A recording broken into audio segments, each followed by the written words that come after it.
भारत में किसी हिंदू साधु साध्वी का सम्मान हो और ये लेली गैंग या लेफ्ट लिबरल गैंग सारंगी के सुर में एकजुट होकर ना रोएं, ऐसा तो हो ही नहीं सकता। जब भी ऐसा कुछ होता है, इनका भी अलग ही एक रुदाली कॉन्सर्ट सोशल मीडिया पर हम सबको देखने को मिलता है। भारत ने इस वर्ष यानी 2025 अपना 76वां गणतंत्र दिवस बनाया। गणतंत्र दिवस की पूर्व संध्या पर भारत के कुछ नागरिक जो कला, सोशल वर्क, विज्ञान जैसे पब्लिक बेनिफिशियल क्षेत्रों में एक्सेप्शनल काम करते हैं, उन्हें नागरिक सम्मानों यानी पद्म पुरस्कार से सम्मानित किया जाता है। इस वर्ष भी भारत सरकार ने विभिन्न क्षेत्रों से एक्सेप्शनल काम करने वाले 139 नागरिकों को पद्म अवार्ड से नवाजा, जिसमें कर्नाटक की एक 90 वर्षीय महिला भीमव्वा शिलकेतारा भी शामिल है, जिन्हें कला के क्षेत्र में पारंपरिक शैडो पपेट्री टोगालू गुम्बियाता के लिए पद्मश्री से सम्मानित किया गया। हालांकि इस लेली गैंग को दिक्कत एक दूसरी महिला से है। वह महिला जो अनाथ बच्चों, बेसहारा महिलाओं और पशुओं के लिए कई आश्रम चलाती है।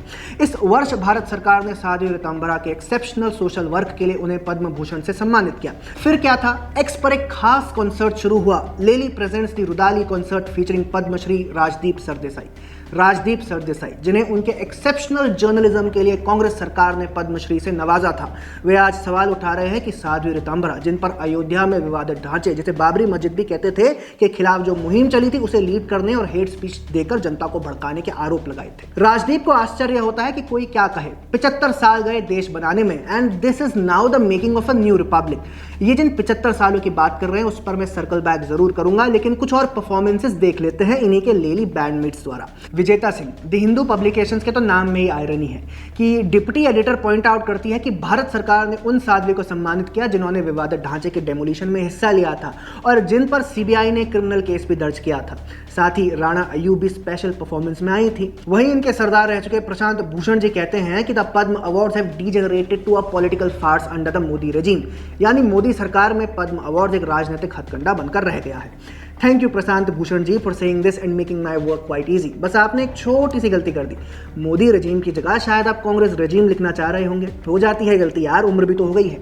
मोदी जी ने एक बार कहा था, मोदी को गाली दो और पद्मश्री या राज्यसभा सीट पाओ। सुना था कि मोदी को गाली देने वालों को राज्यसभा की सीट मिलती है, मोदी को गाली देने वालों को पद्मश्री मिलता है, पद्म भूषण मिलता है। अब आपको सीधा राजदीप सरदेसाई, उनकी राज्यसभा सांसद भी हर जगह दिखाई दे रहे हैं, तो उसमें मेरी गलती तो है नहीं। अपने लॉयलिस्ट और प्रोपेगेंडाकारों को रिवॉर्ड करने के लिए कांग्रेस सरकारों ने सालों तक पद्म पुरस्कारों का इस्तेमाल किया है।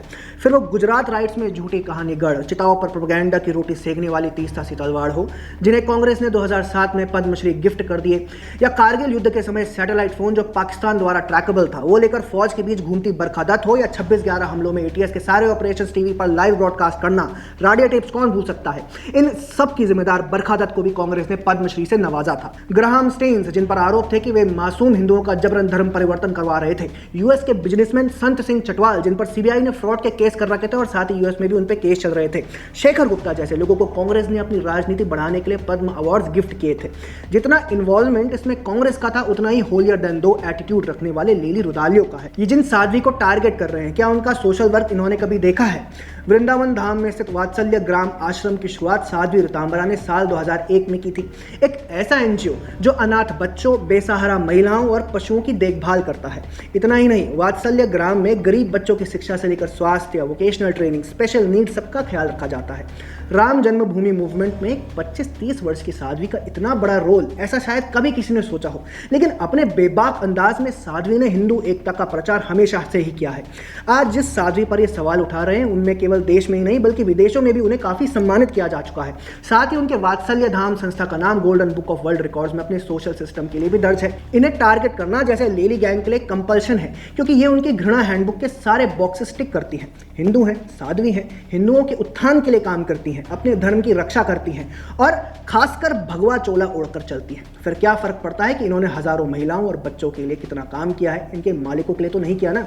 मजे की बात यह है कि जो आरोप राजदीप सरदेसाई साध्वी ऋतंभरा पर लगा रहे हैं, वही आरोप तो उन पर भी कोई लगा सकता है कि गुजरात राइट्स का सहारा लेकर उन्होंने तब की तत्कालीन गुजरात चीफ मिनिस्टर नरेंद्र मोदी के साथ हिंदू समाज की छवि भी धूमिल करने का प्रयास किया था। किस तरह से आप देखते हैं? मैं राजदीप सरदेसाई को शुभकामनाएं देता हूं कि वो पिछले 10 साल से इस मुद्दे के भरोसे जी रहे हैं।